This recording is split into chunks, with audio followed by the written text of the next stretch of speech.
So did you have any trepidation going into this role that this was a character that was possibly not very sympathetic?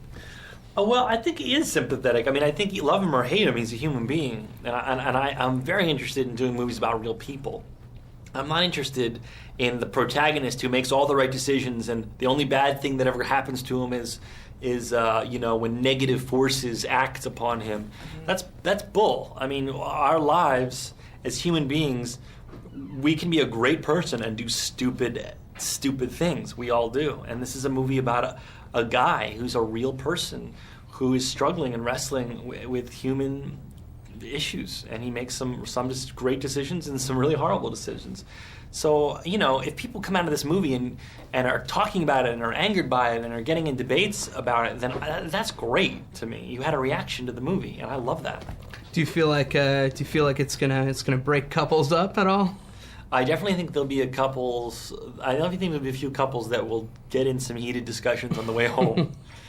But I think it's a great dialogue starter for couples because it's about it's the kind of stuff people don't talk about. It's really brutally honest, and it's kind of amazing that a studio released a movie that's this brutally honest.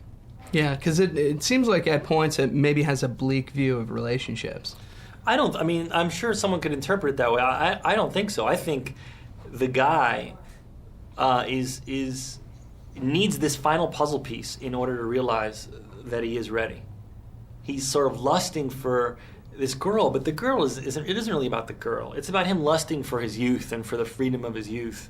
And then when it happens, it's like he instantly realizes that it meant nothing, and it was hollow, and it was nothing compared to being with the woman that he loves. And as awful as it is, he needed that puzzle piece to be able to be like, all right, I'm here. Now the only thing to work out is whether it's too late or not. And the movie doesn't answer that question. It provides hope, and I think it's it's honest and it's optimistic. I think you're turning in kind of the mixtape king of Hollywood. Yeah. How'd you get involved with this soundtrack? The Garden State soundtrack was a big success, and when I signed on to this movie, I said to the director that I'd be really interested in helping produce the soundtrack. And so I did that. I gave Tony, several mix CDs of ideas for music for the movie, and when he was editing the movie, he started placing them, and then we filled out the soundtrack with 5 songs that aren't even in the movie. We couldn't find a spot for them. So, what do you got coming up? What's after this?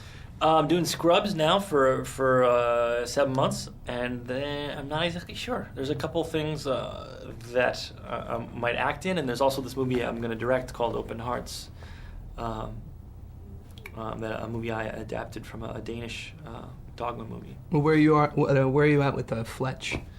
I don't know. Bill Lawrence, who created Scrubs, is going to write and direct Fletch for Harvey Weinstein, and it's young Fletch.